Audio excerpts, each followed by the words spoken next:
Nah, hal-hal tauhid keseharian itu gampang sebetulnya.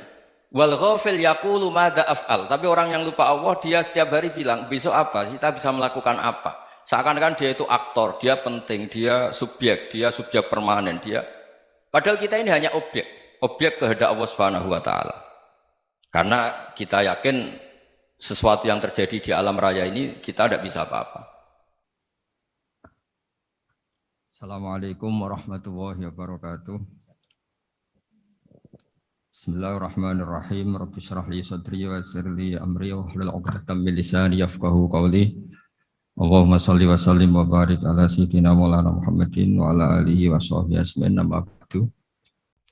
Saya teruskan. Jadi saya mohon semua kita melakukan kebaikan itu kalau dalam kaidah fikih disebut al yakin la yuzalu bisyak.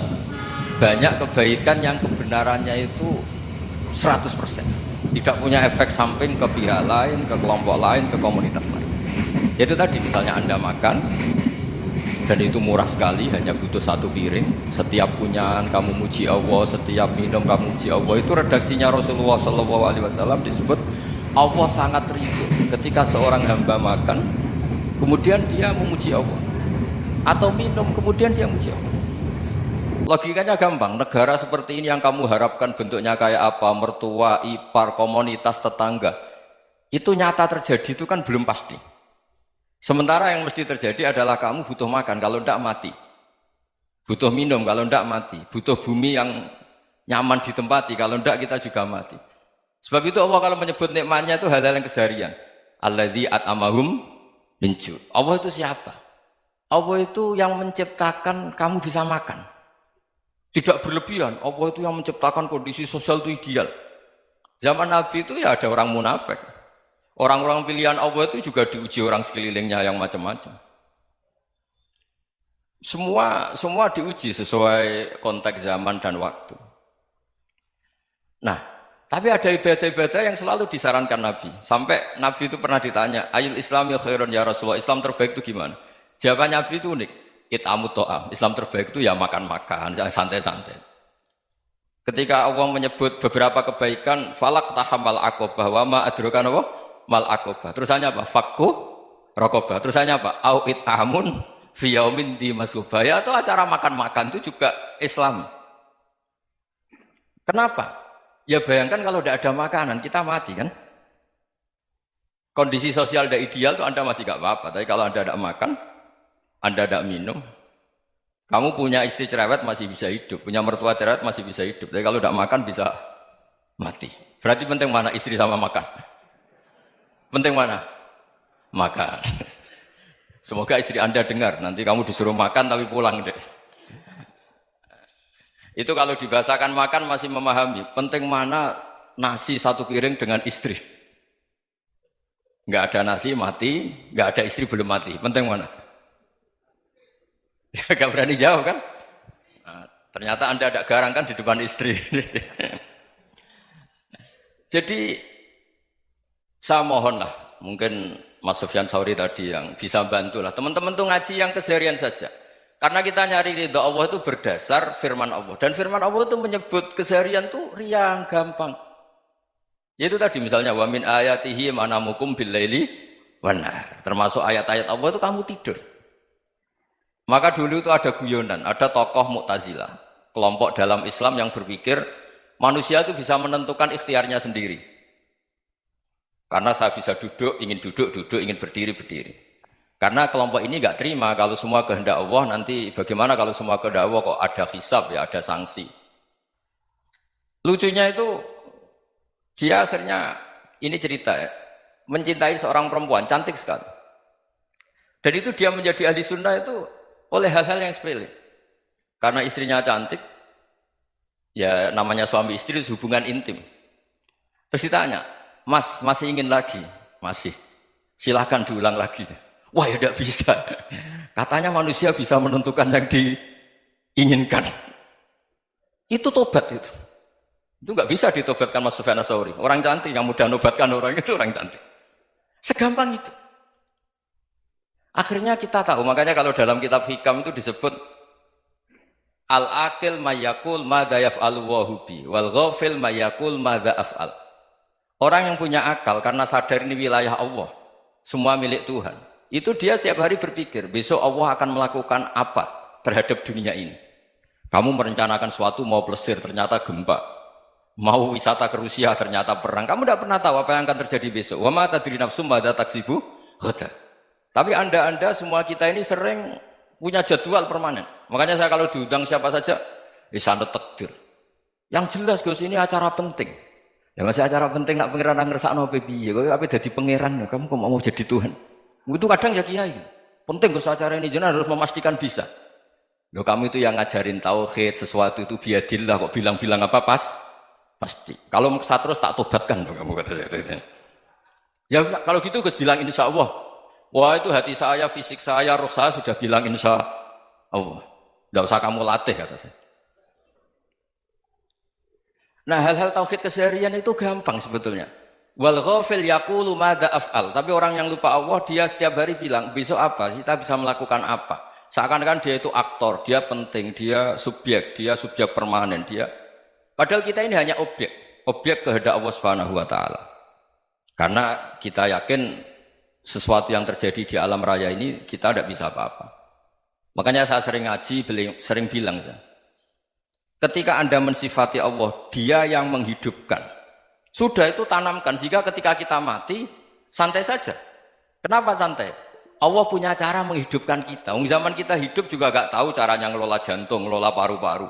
Kamu juga gak tahu ngelola oksigen yang tidak beracun, tidak ngandung polusi. Tahu-tahu hidup. Gak ingin tua ya tahu-tahu tua. Gak ingin mati, tahu-tahu mati. Selama ini kita hidup juga gak tahu apa sebetulnya. Hanya gaya tok, punya jadwal, punya planning. Kalau kamu bisa menentukan pilihan Anda, pasti Anda istrinya cantik, 4 neriman semua, kona'ah semua. Nyatanya enggak kan? Ada 1 jelek, cerewet. Wah itu kan, nyatanya enggak bisa apa-apa Anda kan?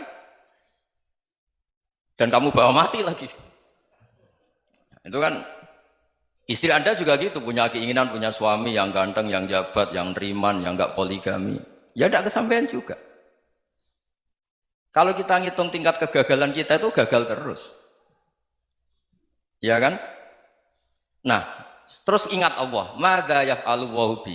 Orang yang punya akal selalu berpikir Allah itu menghendaki apa terhadap saya. Lalu sama-sama orang melihat orang yang serius. Itu kata Anda itu pemikir berat, serius. Senang punya tokoh yang merengut tuh, karena kamu anggap serius. Tapi sebagian orang menganggap orang yang serius itu wong merengut, wong masam, wong muka kok ditekuk. Jadi sama itu hati ya muqallibal qulub tsabbit qalbi ala dini, karena kita enggak tahu cara berpikir kita tentang orang lain, tentang sekeliling kita. Misalnya kita orang baik yang jenis ngrumat fakir miskin. Ada orang bangun masjid mewah itu janggal. Apa artinya masjid mewah kalau banyak orang kelaparan? Tapi kalau yang jenis pendidikan apa artinya masjid mewah kalau tidak bisa ngaji? Nanti yang jenis infrastruktur apa artinya ini kalau semuanya punya sudut pandang yang berbeda-beda. Dan Islam mengapresiasi semua kebaikan. Tapi katakan semua kebaikan itu adalah kehendak Allah Subhanahu wa taala. Karena apapun baik Anda itu pakai fasilitas yang diberikan oleh Allah Subhanahu wa taala. Sehingga ini yang disebut qulillah tsumadarhum fi khawdihim yal'abun. Ya kembali tadi ke tema-tema bahwa keseharian Anda ini sudah Islami. Saat Anda tidak bisa melakukan apa saja. Saya sering ada jenazah, biasanya kalau tetangga meninggal saya sering disuruh ngelepas. Saya bilang orang ini baik karena sering ngelamun di rumah, sering nganggur di rumah. Ditanya sama anaknya, kenapa Gus nganggur baik? Ya kalau dia nganggur artinya juga agak berbuat sesuatu yang maksiat kan? Ya kan? Orang nganggur di rumahnya ya tidak bunuh orang, tidak maling, tidak korupsi, ya namanya nganggur di rumah. Lah cuma istri cara pandang nganggur gak menghasilkan uang itu. Tapi juga gak menghasilkan kriminal kan? Jadi sebenarnya Islam itu cara, makanya kalau sampai ngaji usul fikih itu ada kitab usul fikih namanya Lubul Usul, itu terkenal sekali di pesantren itu. Itu kalau ngapresiasi keseharian itu luar biasa. Izma min mubahin illa wa yatahaqqaqu bihi tarku haramimma. Karena keseharian yang mubah saat Anda lakukan itu ada kehebatan yang luar biasa, yaitu meninggalkan haram. Makanya dulu banyak orang-orang alim ketemu temannya itu guyon sampai semalaman. Itu biasanya yang semangat Islam itu kiai kok tidak tahajud, kiai kok tidak witir.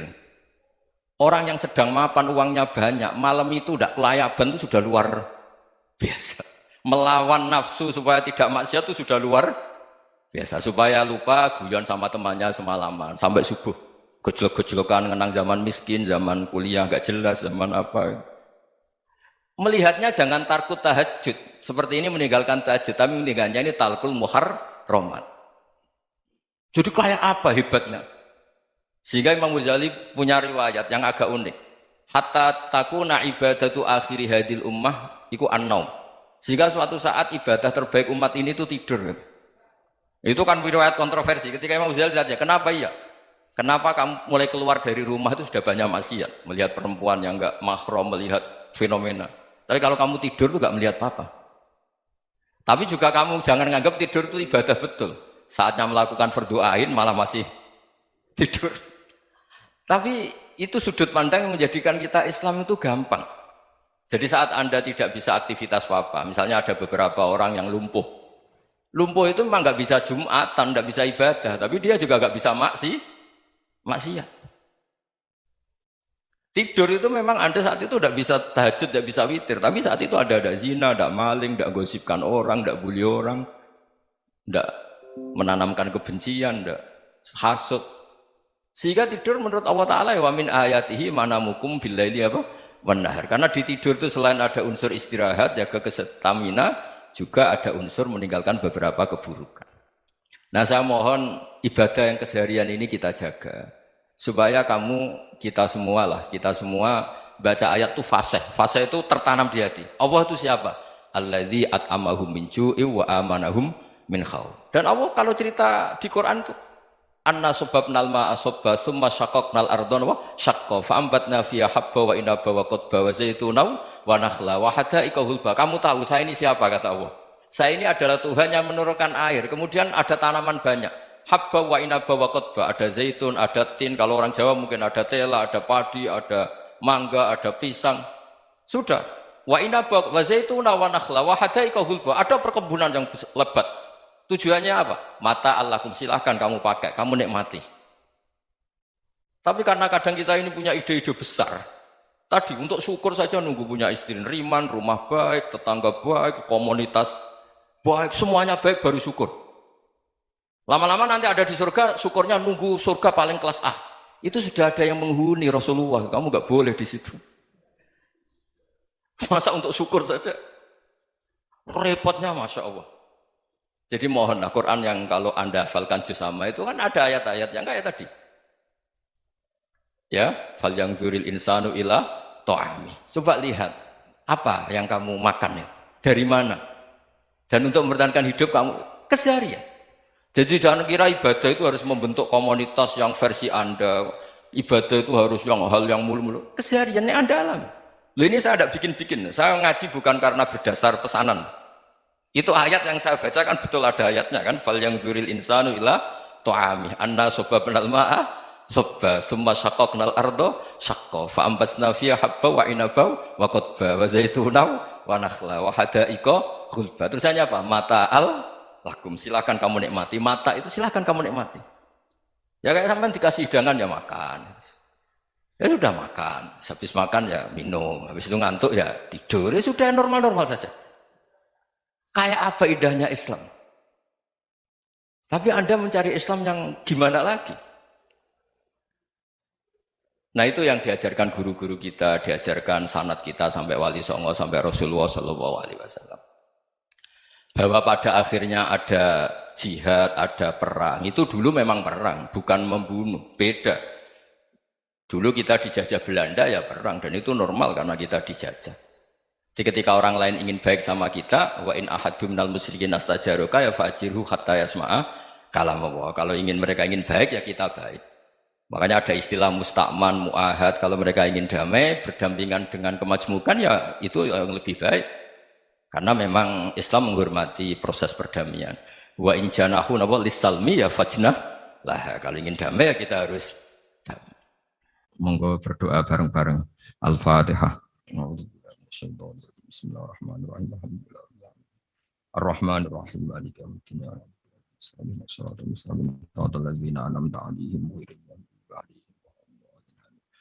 Bismillahirrahmanirrahim. Nahmaduka ya wali wa hamid wa salli wa sallim wa barik ala sayyidina Muhammad wa ala alihi wa sahbihi wa barik wa sallam asma'in. wa sholli ala anbiya'ika rusulika asma'in Allahumma ij'alna ya wa ahla baldatina aminina mutmainnina alladziina la khaufun 'alaihim wa la hum yahzanun waj'alna salimin ghanimin mu'afin min kulli bala'in dunyal akhirah waj'al ya Allah salamatana salamatan yusla biha kitabukal karim wa salamatan ya Allah nazkuruka katsiran fi sholatina wa siyamina ya Allah wa taj'alana ya Allah mimman ya'buduka mimman yarjuka mimman yakhafuk Allahumma ya ij'al hadhil baldatan thayyibatan mubarakah baldatun thayyibatun wa ghafur bi haqqi tatabi alaika wa na'maika ya Allah wa nahnu nasku ilaika ya Allah du'fana ya Allah wa qillata hilatina fa'adrikna ya Allah daiman wa fi kulli hal bi alaika wa na'maika hatta nakuna ya wa salimin mu'afin min kulli bala'id dunyal akhirah Rabbana atina fid dunya hasanah fil akhirati hasanah wa qina adzabannar sallallahu alaihi wasallam Muhammad sallallahu alaihi wasallam subhana rabbika rabbil izzati amma yasifun wa salamun alal mursalin